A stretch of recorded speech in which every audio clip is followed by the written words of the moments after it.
good evening and welcome to episode 340 of the Gersnet Podcast. I'm John McCallum, I'm your host tonight. Gersnet Podcast, of course, is the independent Rangers podcast made by fans for fans, where the content is, of course, free. It's not just a podcast we have at Gersnet. We've got forums, articles, social media. It's a great history archive as well. If you are joining us for the first time tonight, we'd encourage you to subscribe on YouTube. If you like what you hear, share on social media. Let your friends know about it. We're on usually twice a week, but this will be one of the last this year, if not the last. On tonight's show, we'll obviously look back at Sunday's Scottish Cup final. We'll also maybe try and have a look back at the season, pick out our personal highs and lows, and if time allows, we'll try and have a look forward to next season and what we hope to see over the summer. As I said, I'm John McCallum. I'm joined tonight by a couple of regulars, Robert Fawcett and Colin Armstrong, who will need no introduction, so I'm not going to give them one. They're going to help me pick over the bones of our highway of broken dreams that was our season, and they'll do it in an articulate and thoughtful manner, although we might just end up screaming and swearing into the night like we were last night. Let's see how it goes. Before we do any of that, though, I have to just mention our sponsors, Forrest Precision Engineering. They've been sponsoring us all season, and we are very, very grateful for that. Forrest Precision Engineering are a subcontract Glasgow-based engineering company, and they have been a big commercial supporter of Rangers for many, many years. And we're delighted they are backing our podcast. You can find out more about them if you visit their website, forestprecisioneng.com. And if you might be more interested in the Forrest Precision Executive Lounge, which is a stunning hospitality area in the main stand, it's available to book. So if you're interested in looking at that for some of the pre-season stuff or just into next season, you can contact Rangers directly at hospitality@rangers.co.uk. So, in a week where it was announced that the country is going to the polls in July, and we have the prospect of potentially generational change in the UK, most of us, I think, went into Saturday experiencing Groundhog Day yet again. Any change that was going to happen didn't happen on Saturday. It was yet another one-goal defeat to Celtic, the fourth time this season. I was reminded earlier this week of a paraphrase from the Bible, from Ecclesiastes 9:11. And I know, Colin, you probably know this one off by heart, but I'll say it for everybody else. That the race is not swift or strong, but to those who endure to the end. Well, we've reached the end. Clement said we were the better side on Saturday, and that might be true, but we didn't win. And in the end, that is the only thing that anyone will remember. And unfortunately, that has been the case most of the time this season. We were unable to endure to the end. And ultimately, that's what we will have to be doing. We have to be enduring to the end to get through this. So I think we'll just jump straight in, guys. Let's just talk about yesterday's match. Let's start there. Robert, Bob, Rob, I'll call you all three tonight. Feel free to call me whatever you feel like as tonight goes on. Were you at the game? Did you watch on television? How did you endure Saturday?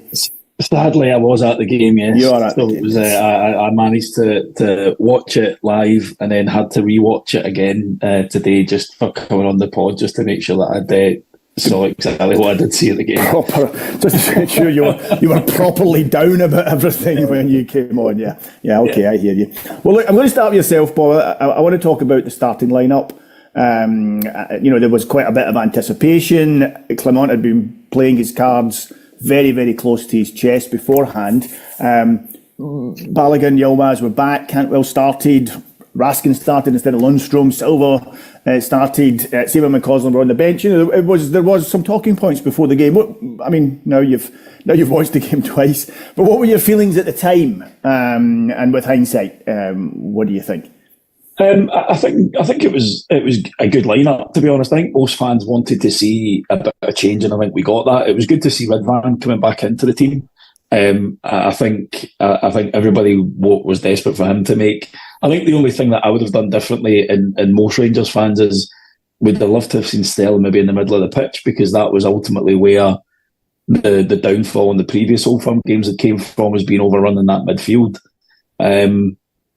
I actually think it was probably one of Silva's best games, actually, for us in a Rangers talk with the amount of tracking back and stuff that he did, but it's where we are at the moment. We've not got many other options than the team that actually started. You wouldn't look to Jack or Lundstrom or Dowell to be coming into that midfield to start the game based on previous performances. I mean, not based on previous performances, just because when he's fit, he usually starts, and I actually thought he would start. I was surprised that Raskin started.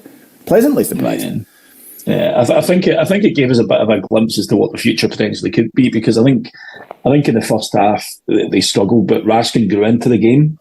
Diomande had a fairly decent first half, and then I think tailed off a little bit, but Raskin grew into the game, and I think his legs and pushing forward a wee bit more is that, him, Sterling, Diomande are players that we can build round.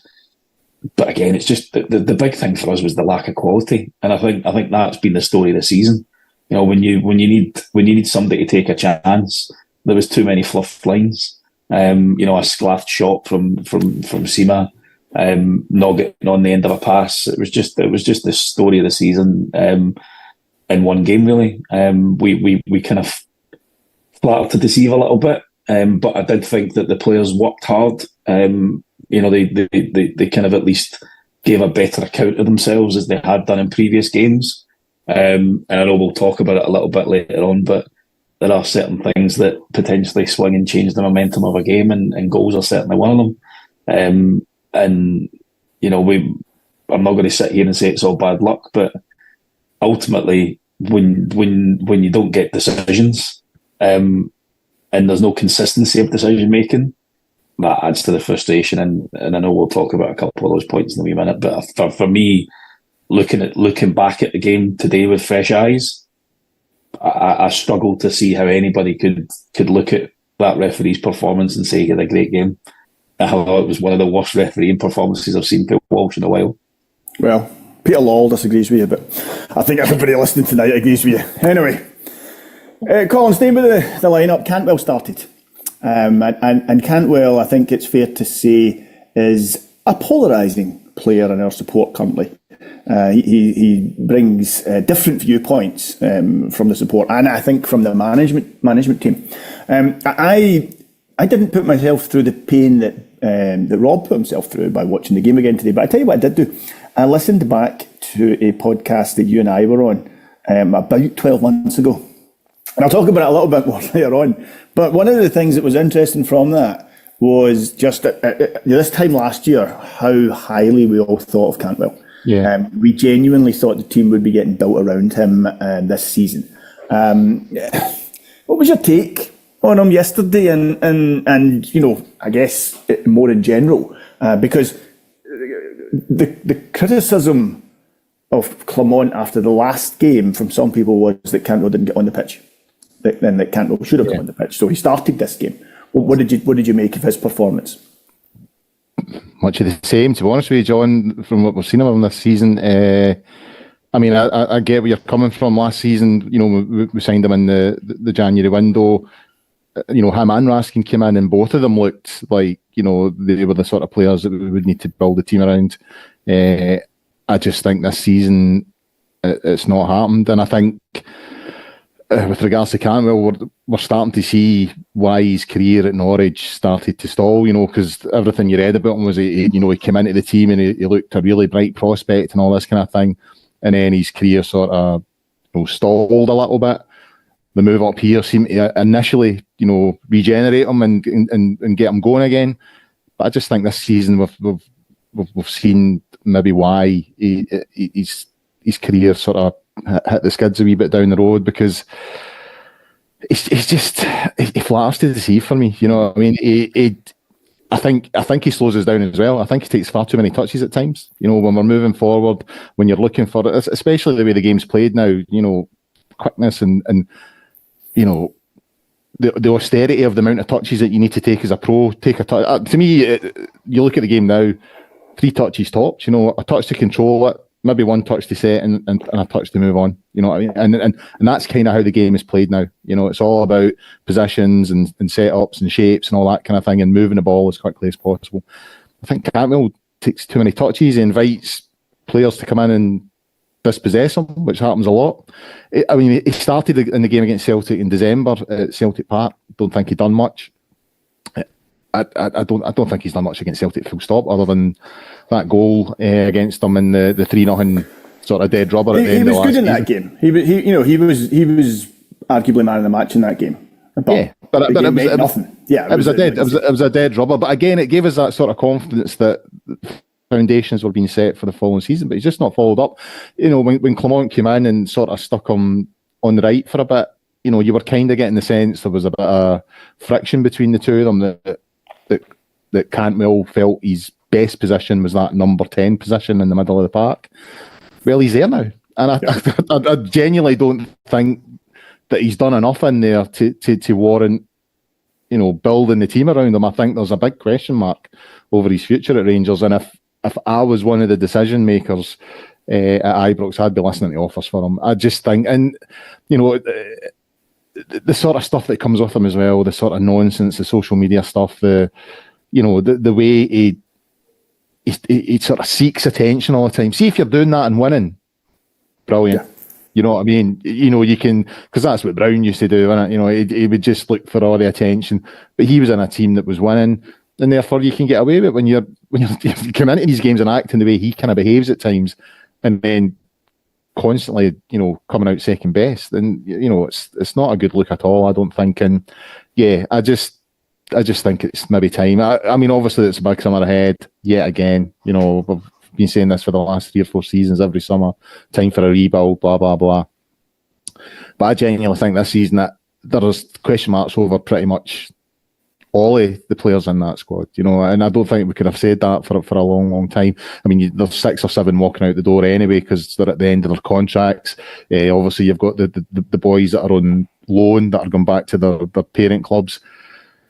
And there's, the ones that are remaining, I would say even some of them are, there's huge question marks over them. And I think Cantwell's in that category. I just don't think he's done enough. I think we got a wee sign yesterday of how frustrated Clement is with him with that incident at the end when he sort of shoved him away for Nick Walsh. Yeah, so big question marks over him. And I think deservedly so, because he's just not done enough. I mean, he's had moments, he's had wee flashes. You can see that there maybe is a player in there, but it's a big jersey. The Rangers jersey. It's a difficult club to play for. If you're not doing that consistently, if you're not performing at a high level consistently enough, especially someone like him, who's supposed to be one of the bigger players, then sorry, there's just no room for you. And I was Googling, I was doing some research for the pod today. He's like 26, 27. He's not he's not prime now. He's not a 22, 23-year-old. Yeah, he should be the main man. That's exactly who he should be. And he's not. No. So, yeah, big question marks, I think. And if it was down to me, if the right money came in, I'd be moving on. Yeah. And I think that's the frustration, Colin, is the fact that he should be one of our big players. He should be the one that's getting double figures in goals, assists, and he's just not contributing to the team in that manner. He'll have that little spot that he had last year where the league was done and he was playing with no pressure and he looked fabulous. And I had a quick Google there. He's got the same amount of goals as Turnbull that Turnbull's got at Celtic. And how much has he played this year? Turnbull gets sold in January. And that for me highlights the problem with Cantwell, is that he's a fantastic footballer. He's very talented, but he doesn't do it when it really matters for the team. And like you say, I mean, I think he'll be away in the summer. So the only thing, and I don't actually disagree with any of you. If you're going to play that position for Rangers, you have to be creating more than he's creating. I don't think he's creating enough. He had one kind of moment in the first half where he managed to find space down our right, and he put in a lovely cross to Dessers, who controlled it and hit a decent shot. They didn't come to anything. They managed to defend it quite well. But beyond that, I'm actually struggling to think of any time that Cantwell actually led to anything. Lots of time on the ball, as you say, lots of getting, but it doesn't come to anything. It doesn't lead to anything constructive, and that is the problem. That's the sort of accusation here is all style, no substance, and that's exactly what it is. So, I don't know what the stats are, but in terms of how many touches Cantwell got, I would imagine he was on the ball quite a lot yesterday, because it did. He was involved in in a lot of periods during the game. But there's nothing at the end. There's not even like half chances being created. But he's just getting the ball. I think he loses possession an awful lot at times. But just by taking those too many touches and allowing players to come in on him. I think he's looking for fouls. I think he's one of these. I think part of his game is to pick up a foul. I think that's part of his game. I think that's one of the reasons he kind of holds it sometimes, is that he's invited to foul him. But assists and goals are part of his game, John, and he's not doing that. If he's getting fouls, fair enough. But he's just not doing enough for me. So the only thing I would say that I think we need to take into some consideration is would he be better if there was a better centre forward in front of him? If there was a more mobile centre forward, if there was a guy who could hold it up and knock it off for and I'm not using this as a go at Dessers, but it was interesting when we changed at half time and Dessers went off injured and Seaman come on. Suddenly we had a mobile centre forward. So we had a guy who could run at them, and I don't even think that's Seaman's best position. Whether that would bring more out of Cantwell, I don't know. But I'm with you guys, actually. I just think, you know what, it hasn't happened. You've not pushed on. I would not lose any sleep if we had sold him. No, there was a break sort of halfway through the second half or towards the end of the second half yesterday when we had 3-on-3 and the ball went to see it. And even at that, I was at the game yesterday and that was right in front of us. I was in the north stand. The north stand. That's reassuring, Colin. Yeah, and even as the break was happening, 3-on-3, you think there's a chance here if there's some decent movement, we could be in. And I turned to my son, I was like, nothing's coming of this. You just didn't have any belief that they were going to create anything, even when they had a decent enough break. And Cantwell's part of that problem for me. We just don't create enough in that final third. Yeah. No, we don't. We don't score enough.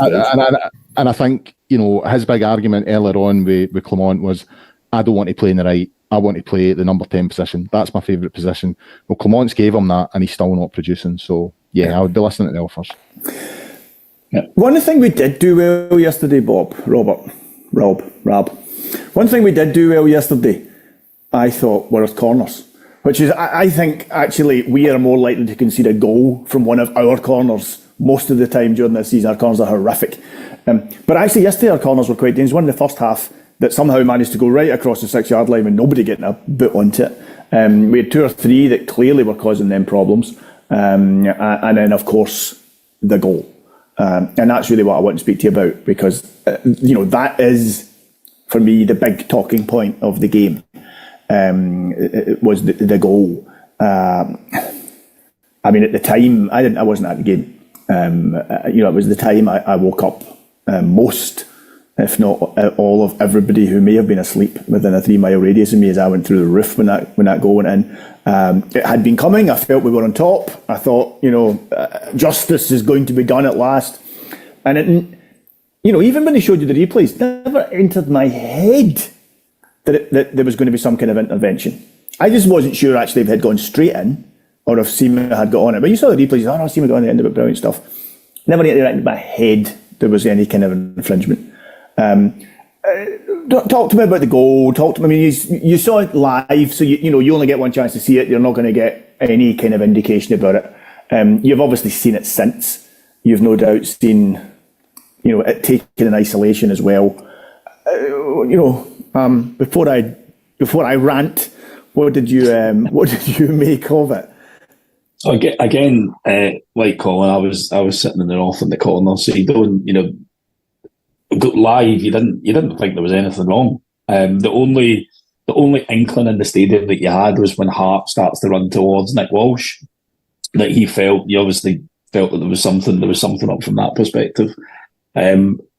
Before we get into the actual decision, what I will say is that must be the quickest VAR review a referee has ever done at the little screen. I mean, I think I watched it today and I think I counted like 7 seconds it took Nick Walsh to go over to that monitor and have a look at it. Thanks for can chalk it off. Aye. Exactly. And I think you've got to think of it. If that was at the other end, would that have been disallowed? And I don't think it would have been.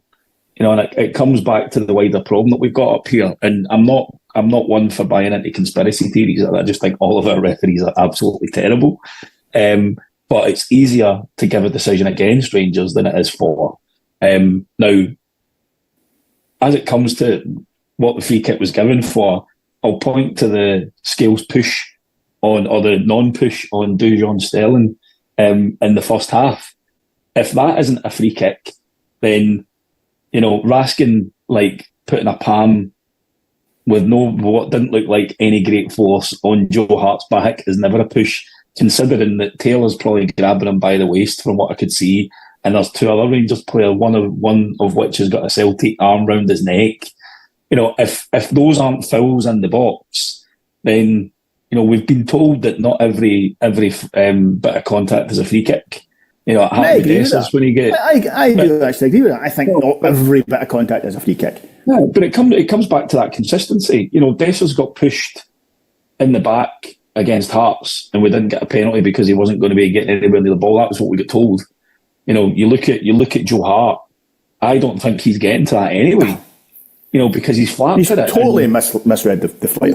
And that's why we've been firing those corners and in-swingers right on top of him to invite that pressure. So for it to get chopped off, and having seen it back, I still think it's in the very, very soft category. But it comes back to the standard of refereeing that we've got in this country, unfortunately. Nobody is going to review that with Nick Walsh and point out the mistakes that he made when, he booked Dujon Sterling for a fine tackle and winning the ball. And you see the video and you see he's already got the yellow card that he's running over to him out his pocket. He won the ball cleanly and was running away up the bloody right-hand wing. So there's those decisions that you see across the game where you just struggle to understand what actually goes through these referees' mind. And for me, it was a goal all day long, and that's been the story of our season. Somebody posted in our bus group chat earlier that that's something like the 5th goal we've had chopped off from VAR in Celtic games this year. Now, that's a massive swing. And this comes back to a point I think we were talking about before the pod. This is where the club has got to start doing what Celtic have done over the years and highlighting these decisions and highlighting the lack of consistency and also the lack of clarity, because it's one decision one week is different to a decision against our club in another week. And all that's going to do is fuel the conspiracy theories. But for me, it was a goal. I still don't think there was enough contact there to push Hart off the ball. I think he's made an absolute meal of it. And if you're going to look at that, you've also then got to look at the phase of play leading up to that, where Taylor is wrestling with Raskin. And if that isn't a free kick, there's no way that you can give that push a free kick on Hart. It just beggars belief, to be honest. It's a really, really weird decision, and that changes the game. I think if we score that goal, there's no guarantee you're going to go on and win the game, but it certainly puts us in the driving seat. In that second half, I felt we were the better team. So it's very frustrating is the polite response you'll get on this pod. Yeah, I agree entirely. Colin, sticking with referees and VAR, Rob said it there, and you have to be careful you don't end up sounding like some loon. I don't think referees are all meeting in the back room of a pub in Carfin somewhere plotting how to thwart Rangers. Right? I don't think that's what's happening. But you're a better man than me, John. Anyway. But I do think they are terrified of giving a decision against Celtic that is in any way could be deemed controversial, to the point where they just won't do it. And I think that's what we've seen this season. And looking at the game yesterday, there were a number of big calls. Okay, let's try and be objective on these. The handball in the first half with Davies, to claim for a penalty. No, again, you're at the game, so it's difficult for you to say. If you've seen it back, what did you think? At the time, the minute it happened, I was like, no, that's not a penalty. The ball was just, he's not moved his hand out towards it. The ball was travelling along the ground, it's bounced up and hit his hand. Even considering the sort of aspects you're talking about some of the decisions going against us this year in these games, because referees are petrified to give decisions against Celtic. I was fairly confident. There's always a little bit of maybe, but I was relatively confident with that one because even when it happened, I didn't feel that was a penalty. So no, I think he got that one right. To be honest with you, some of the others not so much. I mean, the Sterling one is incredible. That tackle on. I don't know who it was. Taylor, I think. Taylor. It was Taylor, Greg Taylor. So I mean. Like when he won the ball, again, that didn't happen too far away from me. I was quite close to the halfway line yesterday, so it was just sort of maybe 10, 20 yards up for me. When he won the ball, you were like, brilliant tackle, come on. And as you say, Rob, he's got up and he's running down the line. And when he blew the whistle, I was like, how was that a foul? Where in any rule book is that a foul? And then to make it worse, he pulls out a yellow card and books him. And it was baffling. And because I was fairly close to it, you knew how bad a decision it was. I didn't need to see the replay. Yeah. You know, Sterling slides in, wins the ball cleanly. He's not off the ground. He's not out of control. There's absolutely nothing wrong with that tackle, John. It's a perfect tackle. It's textbook. It is the type of tackle that gets the support up and yes, come on. I was astounded, absolutely astounded that not only he gave the foul, but he booked him. I mean, the booking was just bewildering. So, yeah, I think that's another really, really bad call. And let's not forget, Walsh is the guy that booked Butland for clearing a ball and the attacker running into him, if you remember. Yeah. So he's got a habit of giving out fake yellow cards. Yeah, the push in Sterling in the first half was just an incredible decision. There was another one as well where I think it was Sterling. I can't remember if it was Sterling or someone else because body checked off the ball. But again, you're thinking, well, hang on, fair enough. The referee doesn't see that it's off the ball, but VAR must see that. You know, VAR. That's you know, if you're taking somebody out like that, then VAR surely has to report that to the referee. The push in Sterling in the first half. I mean, I was up my seat thinking it's a penalty because you couldn't tell. You know, it was one of the ones he fell in the box, the momentum. I think having seen it back, it wasn't. I think it probably was outside the box. But for me, that was the only decision: is it a penalty or is it outside the box? Yep. You know, but to have not even given a foul. Now, apparently VAR cannot intervene on something like that. But how the referee didn't see that? And Walsh had a good view of it again. And it was just a staggering decision. And again, I think Clement. I mean, I've had some concern about a couple of comments Clement has made over the last couple of months as the sort of wheels have came off our season. But he's bang on with the comment about, you know, if the push on Sterling isn't a foul, how in God's name can that push on Joe Hart be a free kick? Also, if you look at it, the Greg Taylor and Raskin stuff, at one point when the ball's in the air, Greg Taylor is looking the other direction. He's not playing the ball. He's playing Raskin. He's just basically rugby tackling him to try and stop him. Raskin gets free, kind of puts his hands in the back of Joe Hart, and then he scores. So if you're going to go down the way of,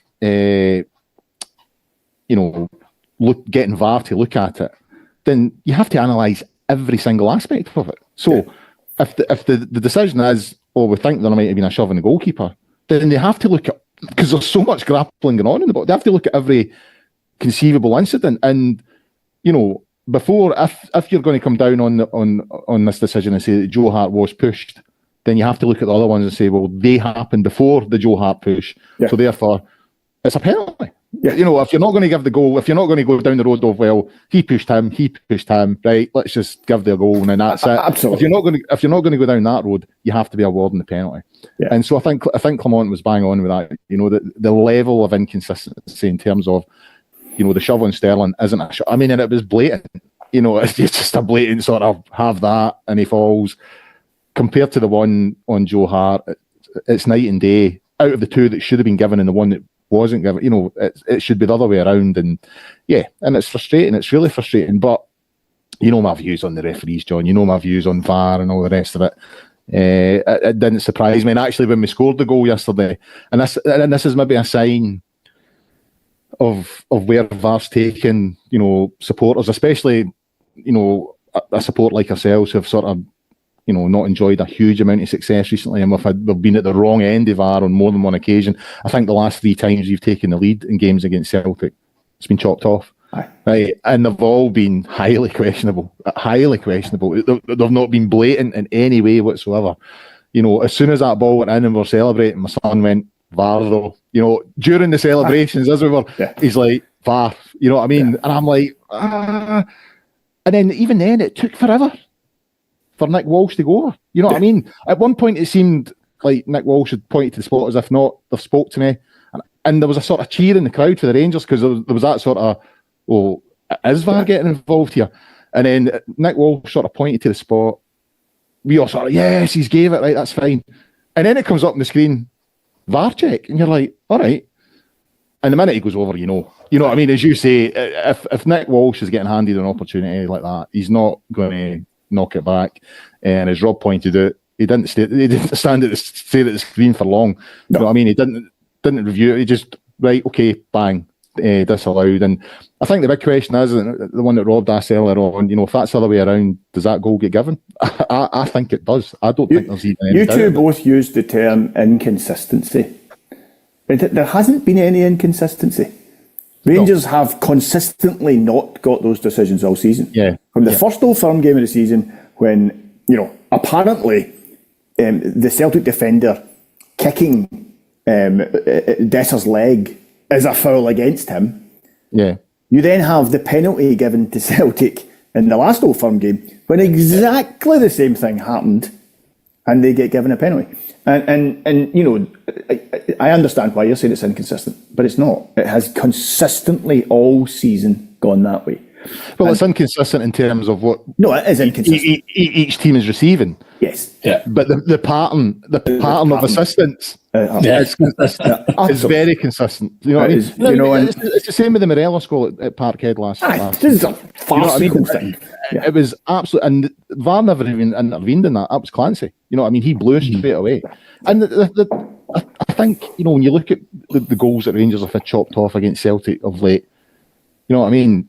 There's no like loads of Celtic players claiming for anything. When Roof scored that goal at Ibrox, the guy who was supposedly fouled he's got his head in his hands like, oh no, what have I done? You know what I mean? You know, and as for Joe Hart claiming, that's what Joe Hart does. Of course he does. You can see the goal, he's claiming for something. You know what I mean? So he can't believe the referee. He can't believe they bought it. There's little signs in how Celtic players have reacted to these goals that let you know that they didn't think there was any foul, that they didn't think there was any sort of issue with any of the goals that we scored. So yeah, it is concerning that, you know, these things are happening to one team consistently. And it's even more annoying when you consider the messaging around this. You know, you've got Graham Spears giving absolute loon balls airtime on his podcast to talk about, as I said earlier on, patterns of assistance and all this kind of thing, and huge conspiracies that are apparently favouring Rangers Football Club over Celtic Football Club. You know what I mean? As far as conspiracies go, it must be the worst conspiracy in history, because when you look at how many trophies Celtic have won over the last sort of 10, 12 years, compared to ourselves and the experience that we've had, you know, getting plunged into the lower leagues. And then, if this is a conspiracy in favour of our football club, then I would like it to stop very quickly. Yeah, absolutely. It's the worst conspiracy ever. Robert, the Celtic goal, obviously the timing, you know, to concede so late in the game, you knew when it went in. I mean, you felt differently, but I knew when it went in. Well, that's that. You know, but that was it. You could see their heads go down. So a terrible time. What did you make of it? You know, for me, there were a few people at fault for it, and it's frustrating because I actually thought the defence had played quite well. You know, you mentioned Yilmaz at the start, and we're not going to talk about him particularly, but I didn't think Yilmaz was fit.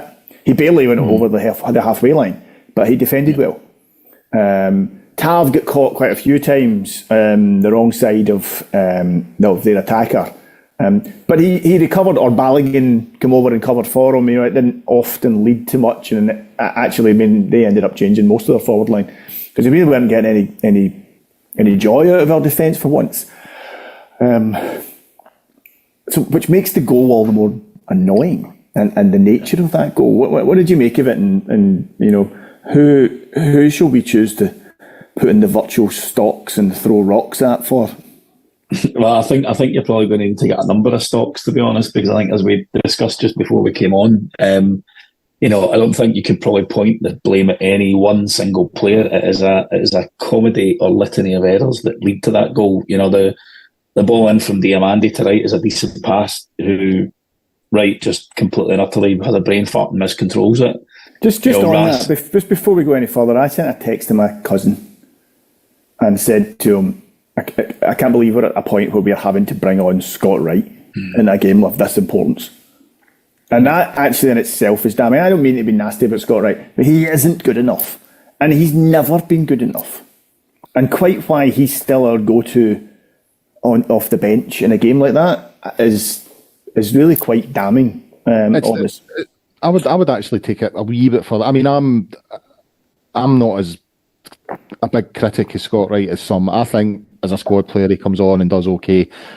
I know why people get frustrated. I think his final ball is disappointing at times. There's not enough in the numbers. But I think as a squad player, I think he does okay. I think he's a good option to come off the bench. But coming on to play that number 10 role, we replace Cantwell, that's what I didn't get. You know what I mean? It's like, surely he should be out in one of the wings. I just found some of Clement's subs yesterday a wee bit troubling, and that was one of them. You're just like, why are we playing Scott Wright at number 10? I just didn't get that. Dowell's on the bench. I think the problem comes back though. Dowell doesn't have the pace, and that was probably why Wright was chosen ahead of anybody else. It wasn't for the creativity; it was more we're gonna try and hit them on the break. So you've got Bertondo, Sima, and Wright there from a pace point of view, and I think the only reason Wright is anywhere near that squad at the moment and even comes into contention is just because of a lack of options there. If everybody's fit, I don't think he's anywhere near that squad, and that's the problem. But I think I've seen a lot of people blame Wright for this, and he is to take part of the blame. But Diamandi kind of sells the jersey by rushing in rather than maybe holding back and being a little bit more considered about how he can try and make a tackle. Raskin has an opportunity to bring down it's either O'Reilly or Bernardo, I can't remember who, to break the play up and stop the attack as the ball is getting closer to the goal. Colin mentioned it before we came on. Davies has got the chance to step out and try and apply a little bit of pressure. And you could also even blame Balogun a little bit for not dropping and matching either and being switched on that if that shot goes, there's a chance that the ball's going to come out. And then, our best player of the season picks the right moment to make a bit of a blunder. Misjudges the flight of the ball. And then when he's attempting to dive at Ida's feet, kind of dives over the ball for it to end up in the back of the net. So I don't think you can pinpoint any one player, unfortunately. I think it was a series of errors that led to a goal that, it was just an awful, awful time to concede, because as soon as that went in, you could see the heads going down, and it didn't look like we were gonna have a chance to get back into it, especially with only maybe left 8 minutes to play. Well, we only have one stock, so I'm choosing Scott Wright to put in them. I don't care what you say. Colin, let's not get away from the fact that yesterday was a massive disappointment. Even though I think most Rangers fans, some of the ones I spoke to, I don't actually think we went in with huge expectation. Our heads have been down. But at the same time, it was still a huge disappointment. I'm surprised how much the game has annoyed me and upset me after. Are there any positives at all to take from the game yesterday? Is there any glimmers, any silver linings, anything at all we can take from that game? No, to be quite honest, to be sort of brutal. I thought Diamandi had a good game. I thought he had a good game. I thought the midfield actually, Raskin grew into the game, and I thought they bossed it in the second half. I think, when you talk about, the sort of disappointment, despite the fact that all of us went in not that confident. I was having a quick pint before the game yesterday, and I met someone I hadn't seen in a number of years.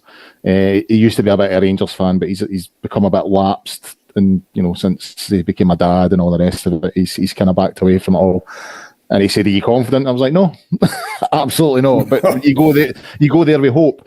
And what made yesterday frustrating it's sort of similar to why the season is frustrating. You know what I mean? If you'd said to me in September, after we lost that first Old Firm game and the wheels were totally coming off on the Michael Beale thing, how the season was going to end, I'd have said we're going to end without any trophies. So, you know, you could look at the fact that we won the League Cup as a possible positive, you know, comment. But don't look at that just yet, because that's coming up in a minute.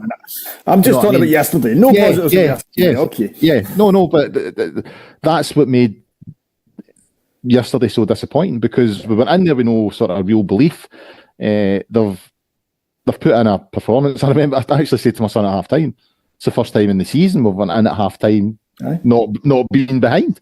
You know what I mean? And after like 2 minutes, we've not even conceded a chance, let alone a goal. You know what I mean? And it's the nature of the defeat. I think that's what, you know, makes it sore, because we were the better team, I would argue, especially in the second half, and we just didn't have that quality to sort of, you know, get the goal and you know, win the match and all that kind of stuff. So it's hard to find any positives, you know, because it just feels that we're at the end of that cycle that Clement's already talked about. You know, in terms of looking at next season, who'd Diamandi maybe, you know what I mean? But there are so many question marks over so many players that it's like, where do we go? I mean, as we were saying earlier on, last season we were looking at Raskin and Cantwell and saying those are the players we're going to build this team around. This season, because it feels like we're even in a sort of bigger mess in a way, you just yesterday was the lowest I've felt for a long time as a Rangers fan, I have to say. And it's not, I don't leave before 90 minutes. I never leave before 90 minutes. But with like 2 or 3 minutes to go injury time, we just started making our way, because he just knew that Rangers weren't going to come back. You know what I mean? So just like, make our way to the top of the stairs. The minute the final whistle goes, just get out. So yeah, it was really, really bad, because I think yesterday encapsulated everything about the season. You know what I mean? After a while of the season, we didn't feel confident at all. Then we got a wee bit of hope. And then at the end of it all, we're just all pissed off and gutted again. Yeah. And that's kind of what happened yesterday. We were in with no real hope. We couldn't see it through to the end. And then, and we've actually done okay. And then it's the shooting ourselves in the foot thing that just fucking irritates me. I mean, that goal yesterday, again, so I think the last 3 Old Firm games, so the 3-3 game at Ibrox, all 3 of those goals that we conceded that day were down to us. Were our mistakes. Absolutely. It wasn't great play by Celtic. It was down to us. The 2 goals at Celtic Park were down to us. The goal yesterday was down to us. That's 6 goals we've just basically handed them. So, yeah, it's just everything about it makes it hard for me to find any positives, John, I have to be honest. After the game, Rob, Clement said we were the better team, and I think, you know, some folk have taken exception to that, but I think most folk would agree on that. He spoke about rebuilding, and I quote him here, he said, bringing in experience and talent. But he claimed that the mentality and structure are already in place, which I thought was an interesting comment. Do you agree with him? You know, do you think those two things are in place just now? Or do you think he just didn't, you know, he can't come out and say the mentality is terrible, and you know, we don't have a proper structure here? You know, it's not possible for the Rangers manager to say that at that point. You know, is he being genuine when he says that? Do you agree with him? I think you've got to remember that he's Belgian, and his meaning of what mentality is probably different to what ours are. So when we talk about mentality, it's about the will to win, etc. He's just thinking that he's probably meaning it as everybody here is focused on building the best Rangers going forward as possible. At least everybody here is mental. That's what he's thinking. Yeah. No, but that's what I mean. You know, Coppin's in there now. Coppin's come in there now. You know, they understand the areas of the club that they're going to have to strengthen. He's gone on and on about the medical side, the fitness of the players. And I think these are all things that he's identified since he's come through the door. And I think the injury side of things is the one thing that has really taken him by surprise. Now, if you're looking at what we look at for mentality, you know, it isn't there.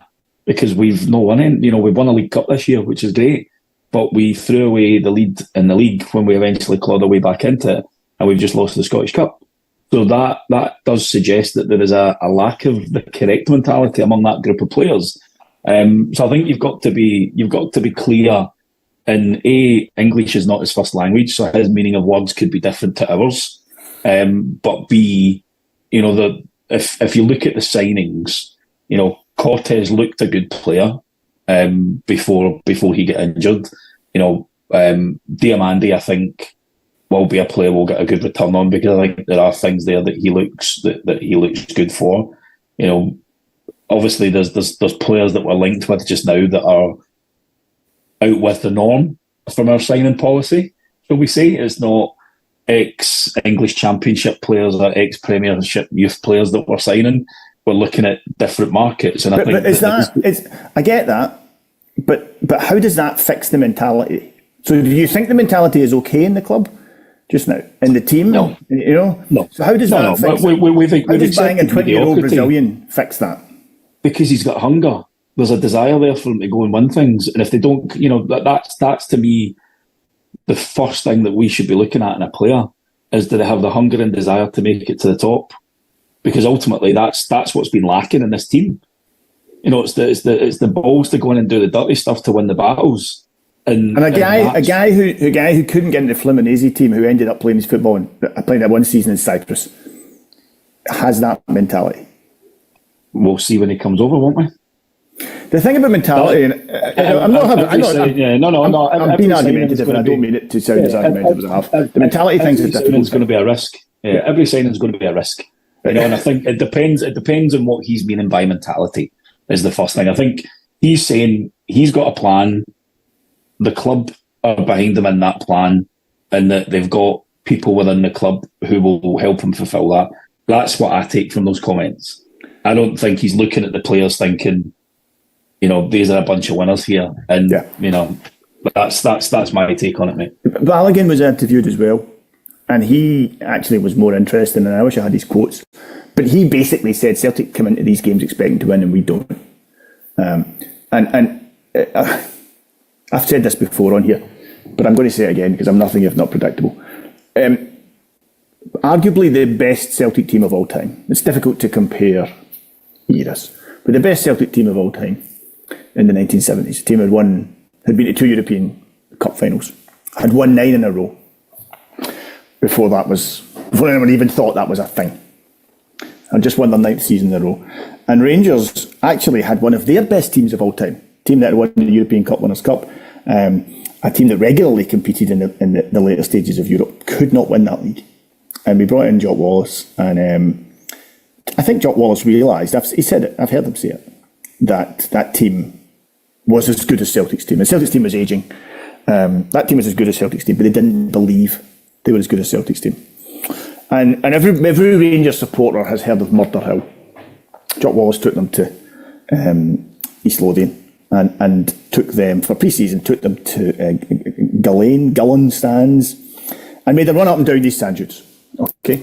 Now, I have spoken to Rangers supporters who genuinely believe that running up and down sand dunes makes you fitter than, or running around a track, or running up and down a hill, or running up and down the stairs of the old Ibrox, or any other running they were doing.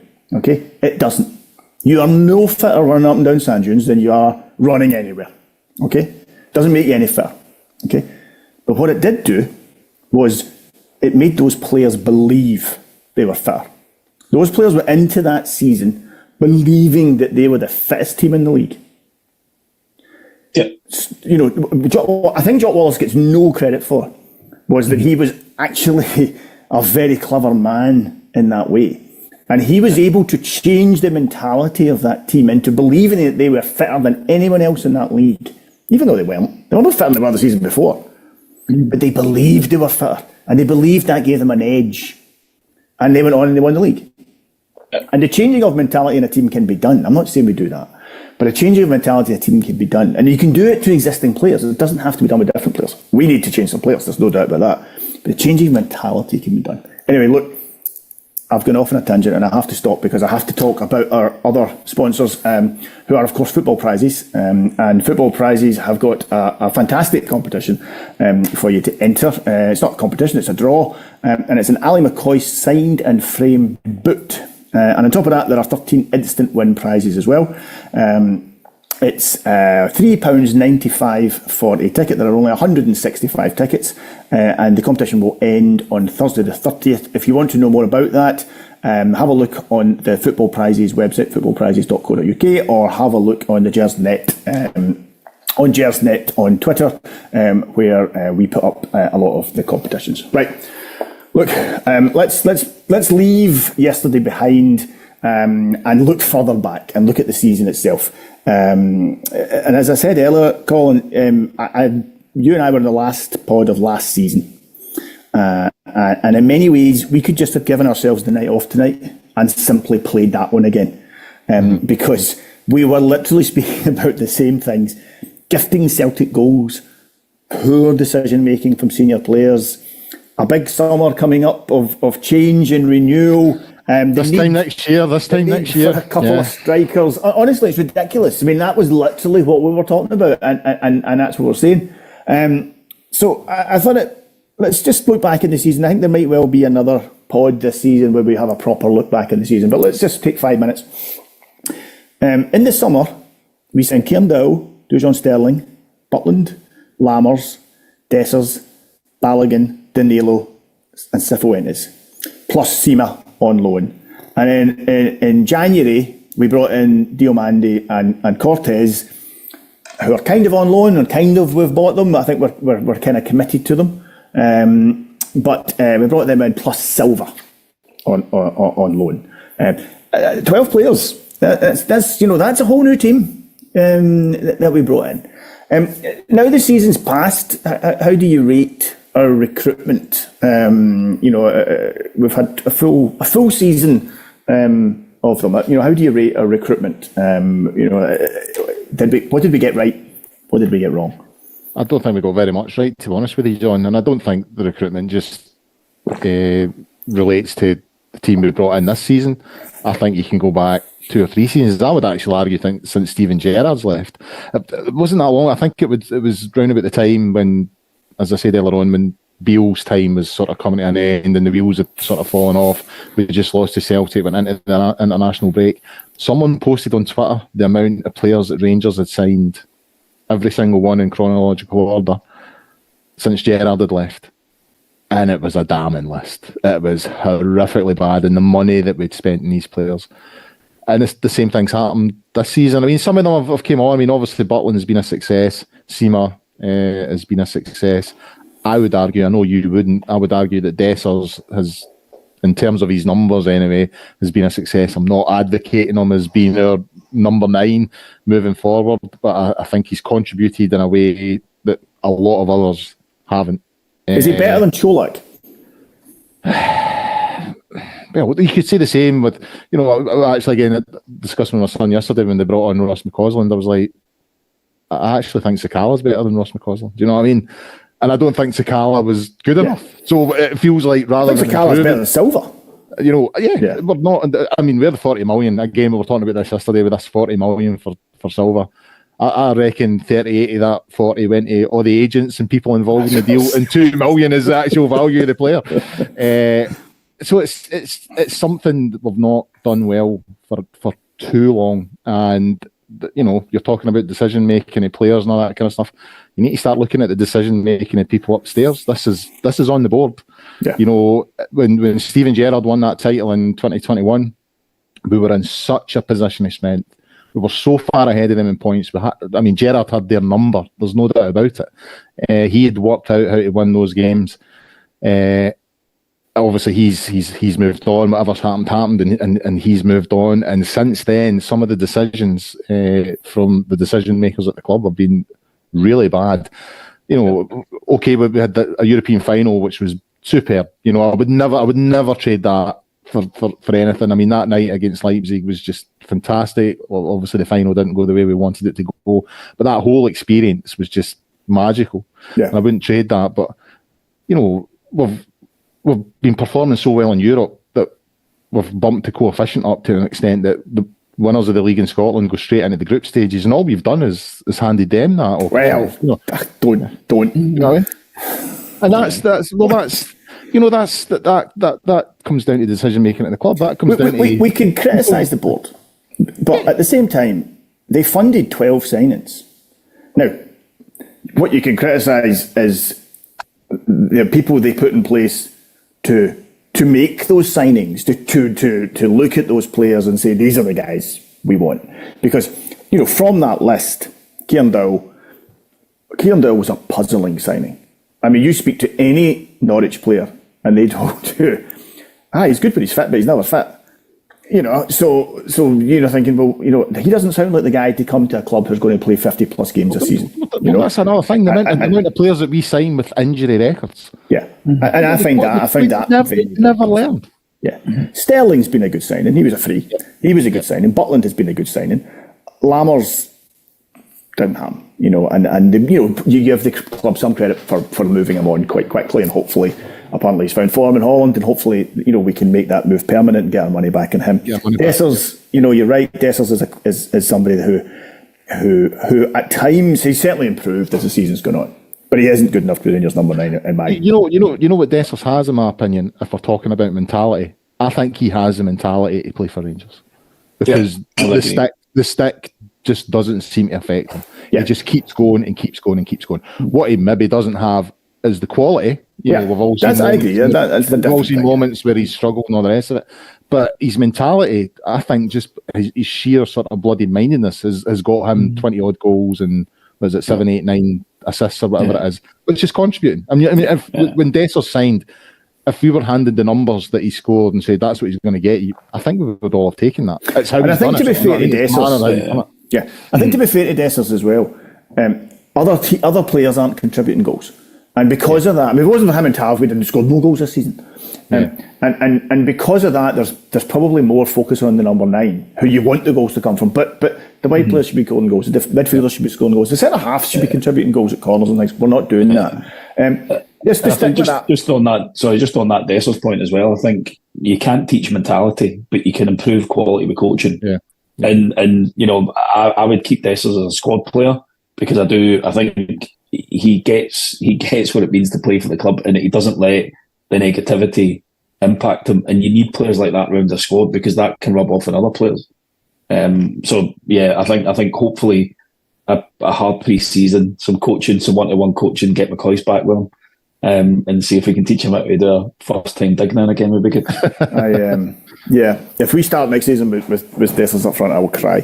Balogun, I think Balogun came in as cover, and I think he's done a job. Danilo was injured when we signed him, and I've heard folks say, he broke his cheekbone. You can't legislate for that. Okay, fair enough, but he's not out of a broken cheekbone just now.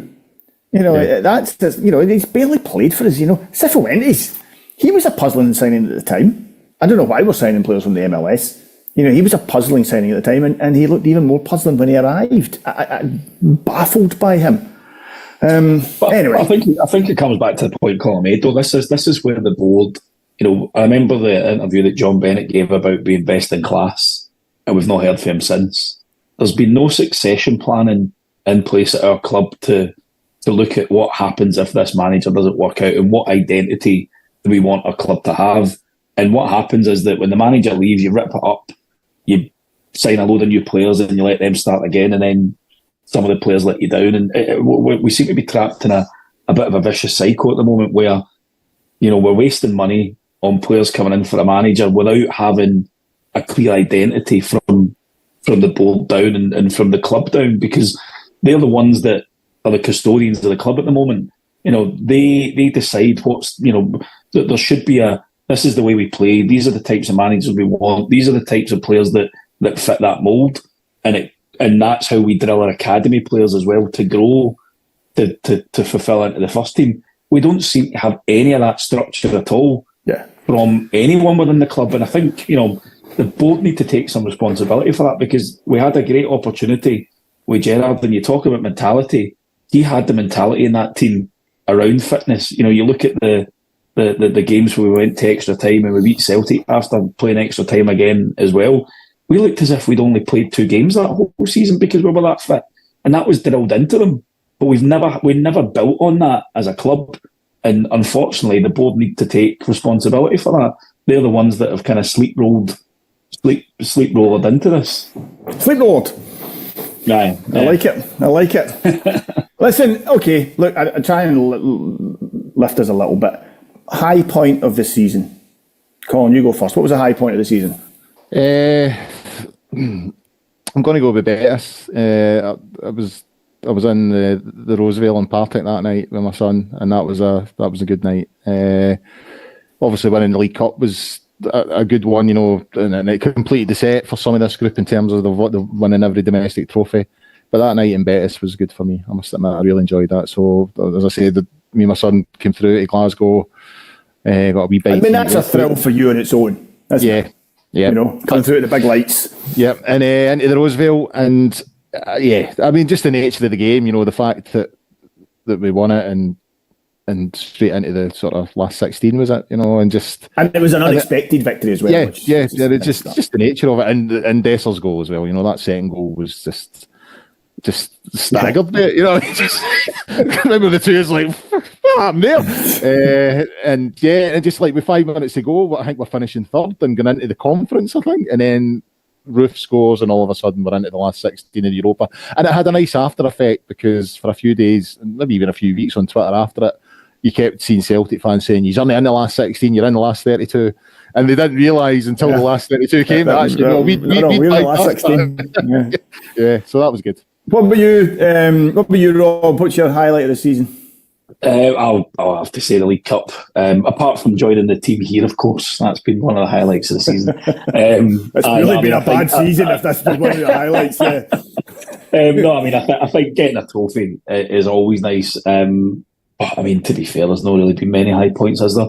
You know, the 5-0 victory against Hearts was probably the best I've seen us play. But apart from that, I mean, when you don't win the league, it's difficult to think of high points, to be honest. Yeah, I'm still a bit grumpy. Yeah, that's fair enough. Looking ahead, Bob, we spoke there. We signed 12 players. Do you expect big changes in the summer? And I'll tell you why I'm asking that. I think I spoke about this. I'll lose track. I think I spoke about this the last time I was on, actually. The season that Souness and Walter Smith took over, we basically brought in 4 new players that summer and won the league. A team that had finished 5th and was lucky to finish 5th. A team that had finished 5th won the league the following season in a much more competitive Scottish league than you've got now. Can I just say about finishing 5th, John? We were as close to Clydebank in last place in terms of the points difference as we were to Celtic, who won it that year. Yeah, and that says it all. So for all us complaining about this season, Colin and I remember that season. Yeah. So they won the Glasgow Cup though. Yeah. Yes. And then battled our way down Paisley Road West after it. I remember that. Yeah. So we brought in 3 very, very good players, 3 transformational players. But the core of that team was the same as the season before. Is that enough? Is bringing in 3 very good players enough for the summer, or is it not? It's wholesale changes. What do you think, Rob? What do you think the summer holds? I think it is going to be wholesale, because you look at the amount of players that are out of contract. You know, that's going to be anywhere between 8 and 9 players leaving. But of them, how many of them are starters? Lundstrom. I would include Sima in that. Because he's on loan, so you're obviously going to be missing Sima. If we don't extend Cortez, you're going to miss him as well. And those 2, I think, were part of the reason why we started to see some really good football, especially against the likes of Hearts. When we won that 5-0 game, the rest of them, I'm not disappointed to see the back of many of those players, but you're going to have to replace them, because ultimately we're left with a squad of people that don't have enough quality. So, for me, it is definitely about bringing quality into the team, but you're also going to need to have a big enough squad. We also need to think about the European squad mix as well, because you've still got to have that mix of Scottish players in there. And, This is where you tell me you want Scott Wright to stay, isn't it? Perhaps a contract extension. That's what. It's much more looking at the likes of a Conor Barron, David Watson, or the young boy Lennon Miller at Motherwell. those are the players that could be useful additions to the squad. But it's also look at our own youth. Robbie Fraser came in and looked like he would have been a capable deputy at left back had he been given more opportunity.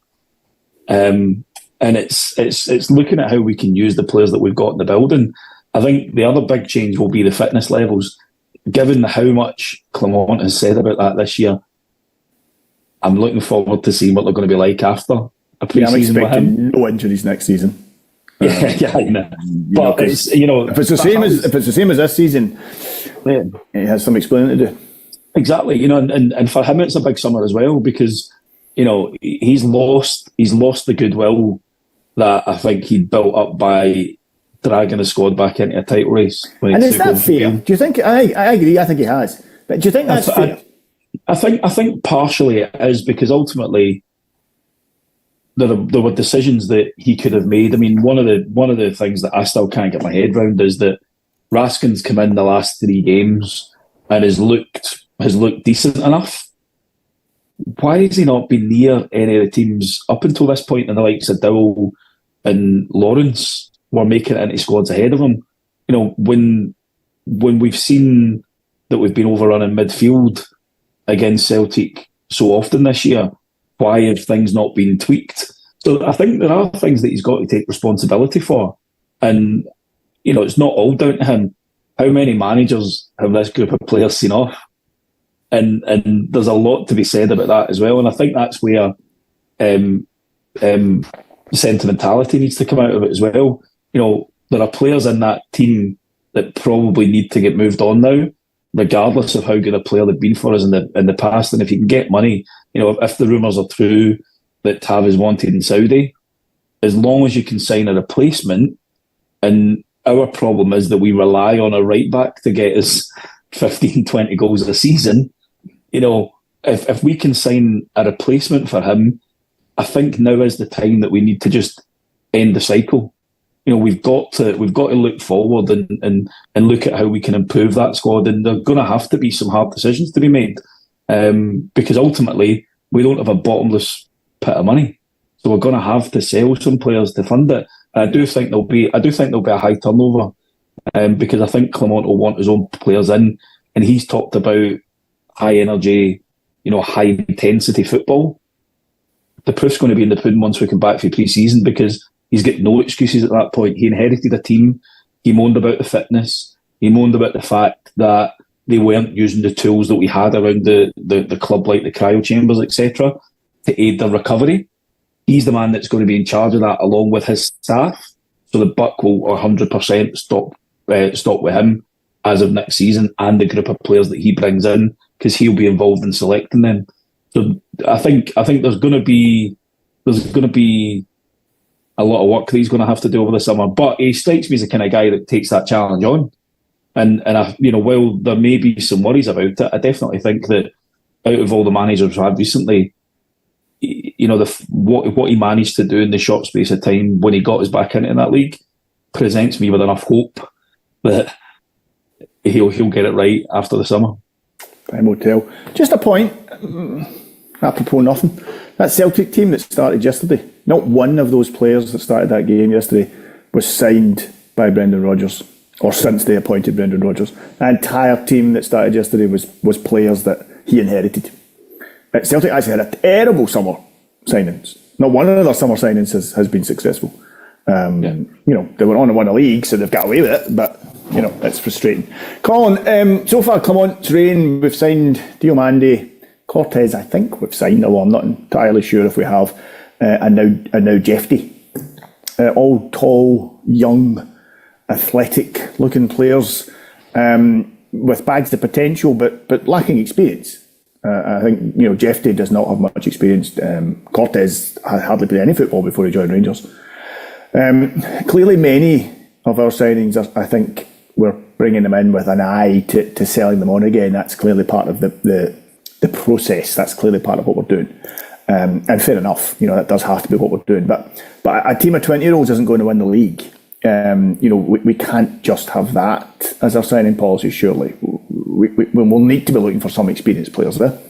Yeah, don't win anything with kids, John. We need experience in there. We need people who know how to play the game, and I don't just mean football. People like McGregor who knows how to play the game in terms of, he was all over the referee yesterday. How many fouls can McGregor get away with before? 20 fouls before he even. You know what I mean?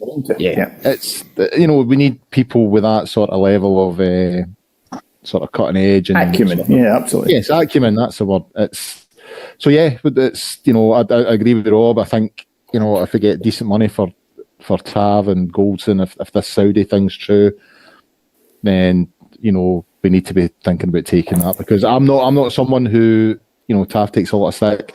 I genuinely believe a lot of us will only really appreciate what we had in Tav after he's gone. Oh, yeah. But there's no doubt about it. He's had a poor season. Really, I'm surprised he was nominated as Player of the Year, because I think he's had his worst season at Ibrox.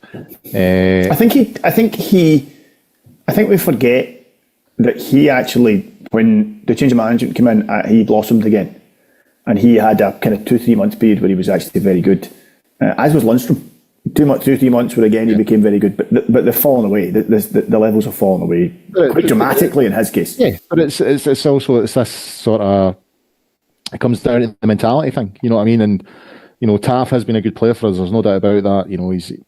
He's won every honour. He's captain us to a European final, but we've also not won enough in that period. And I do think there comes a time when you say, well, actually, it is time to just cut the strings and let some of these players go and look to change the mentality within that dressing room. So, as I said, I think there's question marks over, apart from the boys that have just come in, I think there's question marks over every single player. And I don't think I've ever been able to say that at any point in my Rangers supporting life. There's always players when you finish a season, you're like, he'll be there next season.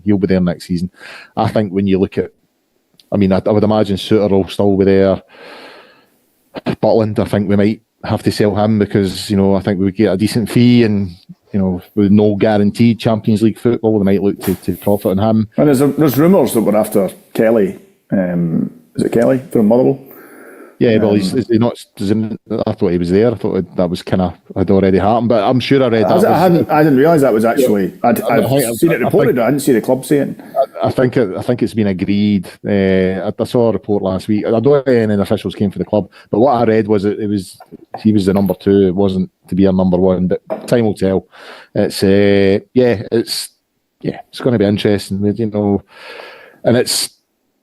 As much as I've had a few wobbles as far as Clement is concerned, what he came in and done was incredible. I think he surprised us all, when we looked at what he had at his disposal. Aye.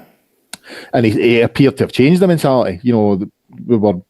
the month that really gave me hope was February. We went through that whole month, a really difficult month, conceded only 3 goals, went to Kelly and won. That night at Kilmarnock, we thought, it's on. And then the very next game against Motherwell, that's the turning point for me. That's when the Rangers that we know, some of those players, that's when they started to turn up. When all of a sudden, again, it comes down to this hope and expectation. I think they played with hope, thinking we hope we can catch them. Once they get on top and that hope changes to expectation, it's like, well, you're in a position now where you can win this league. A lot of them just couldn't handle it. So yeah, there's no doubt about it. It's time for a change. It's time to bring some new faces in. I think Clement, I'm not wanting to repeat this cycle of losing the first Old Firm game, and then the minute we go 3-4 points behind, we're looking to get rid of the manager and change it all again. I think we need to stick with this guy for at least this season and see what he can do. I think we've seen enough. I think, again, what you guys have said earlier on, that Clement has shown enough. I would agree with that. I do have a couple of concerns, but I think he's shown enough to deserve transfer the summer window to bring in his own players, and then to see what he can do in January, and then see where we are at the end of the season. But because we've just had such a kick in at this particular moment in time, I can't say I feel confident about next season. I just don't. Because it's just, we were in such a place of power in 2021 after we'd won that league, and we've squandered it. We've absolutely squandered it. Apart from a Scottish Cup win, League Cup win, and reaching Seville, it's just been one sort of disaster after another. And as you said earlier on, John, that Celtic team yesterday, that's Brendan Rodgers has inherited that team. The summer window was a disaster for them, and they still win a title, and that's what annoys me. They're not all that. You know what I mean? No. And we still can't lay a poor glove on Rangers team them. that they're scraping past just now. Yeah. And we still can't lay a glove on them. And that's where some of my fear comes in. Because as much as we're going to improve, they must be looking at themselves going, well, we need to improve. You know what I mean? We got away with it this year. If we stay at the same level, we're not going to get away with it next season. So they'll look to improve as well, and they've got guaranteed Champions League money. So I would imagine that they'll spend in the summer. So yeah, we'll see where we end up, but I don't have much hope just because, you know, it's still raw for yesterday. Just had a kick in at the Scottish Cup final. We were in a position of power in the league and blew that. So right now, I don't have much faith in anyone at Rangers, to be honest. No, it's a bit disappointing. We'll see where we end up. I'm going to finish on a slightly better note, hopefully. I don't imagine either of you have had a chance. I could be wrong, but I don't imagine either of you had a chance yet to see the statue of Walter Smith that was unveiled yesterday. A timely reminder, perhaps, of better days for our club. And I've not seen it, but I've seen photographs and some video, and it certainly looks like a fitting tribute to somebody who I think, it's not hyperbole to say, is a legend of not just of Rangers but of Scottish football. You know, the club gets criticised and often rightly for, you know, chasing money, for decisions that aren't always in the fans' best interests, and you know, often people who are very important to the club are overlooked and not treated as they should be. This has happened, and it's happened in a timely manner, and from what I gather, it's a fitting tribute. What was your feelings on that, Robert, when you saw it or heard about it? I think you haven't seen it in person. No, it was one of the highlights of yesterday, actually, because after the game, the bus drove past, so we stopped off and so you have seen it. And yeah, so we did after the game yesterday, and it is, you know, how big is it? What kind of height is it? Oh, blooming heck! You put me on the spot now. I mean, is it like life? Is it like life size? Is it bigger? It looks slightly bigger than life size, I would say. But it's great. Even the plinth that's on, you know, all the achievements on the back. It is a lovely piece. I think we'd seen a couple of pictures in the pub before the game, and they were quite blurry. So we were trying to zoom in, and we were like, "Oh no, that doesn't look the best." And then we started to see better quality pictures and actually seeing it in person. I think it is a really good tribute to a man that is going to be written into the fabric of this club forever. You know, and ultimately, it's something the board have done right, so we do have to give them a little bit of credit for that. But it's nice to be able to go and pay respects to somebody who was certainly a big part of my history as a Rangers fan, and I had the pleasure of meeting him a couple of times and being able to talk to him. So it was lovely to see it yesterday, actually. Colin, what's your top Walter Smith moment? Finish the pod. Oh, so many. It's genuinely it's hard to think. I mean, 1-0 against Celtic at Hampden, Scottish Cup in the pouring rain, down to 10 men. Alan McCoy scored. That for me is the epitome of a Walter Smith team. See, when you talk about mentality, that was mentality. I think. I mean, if you were to put me on the spot, I couldn't pick a game.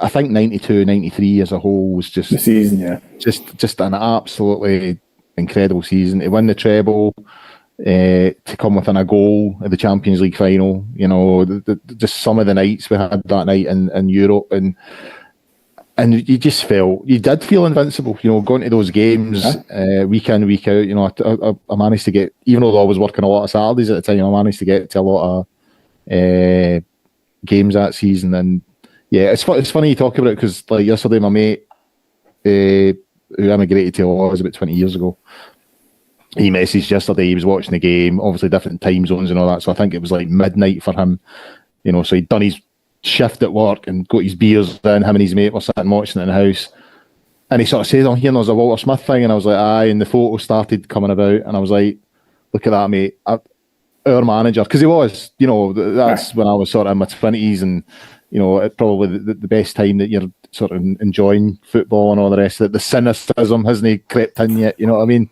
And I was like, that's when we were in the prime of our lives, and that man is responsible for a lot of my hangovers. You know what I mean? Between him and Noel Gallagher, they've given my liver a few batterings over the years. And it just, especially that 92-93 season, it was just fantastic. And you could argue when he came back the second time, he actually achieved more when you consider the financial constraints he was under at the time. And that was a Walter Smith team. To get to a European final with that team is just everything that Walter Smith was. So, it's a fitting tribute. There's no doubt about it. Maybe you could argue it's actually a bit overdue, if you know what I mean. And happy for his family and all that, because they must be proud, to see their dad, husband, uncle, grandpa, whatever, there forever. You know what I mean? You'd hope so. You'd hope so. Yeah. You'd hope so. Guys, appreciate you giving up your evening to come and, as I said, pick over the bones of what was a disappointing game and frankly, despite some high points, a disappointing season, I think. So, Robert, Colin, I appreciate your time tonight. I appreciate your candour. Thanks very much. Just to remind everybody that the podcast is available on a variety of different platforms: Acast, iTunes, YouTube, Castbox, Stitcher, and of course Spotify. Thank you for joining us this season. If this is the first time, or if you're a regular, we do appreciate it. We couldn't do it if you didn't watch. There might be one more pod this season. Keep an eye on the Gersnet Twitter feed for details if that's going to happen or not, and there'll be links. And better still, if you subscribe to the YouTube channel, then it'll come up and tell you if we actually get around to doing that. So thanks very much for your time tonight, guys. Thanks very much for listening. Thanks to Frankie, who is behind the scenes and making sure this actually goes out and records it and does all the things that have to get done that nobody sees. And let's hope we all have a good summer, and let's hope we're having a very different conversation this time next year.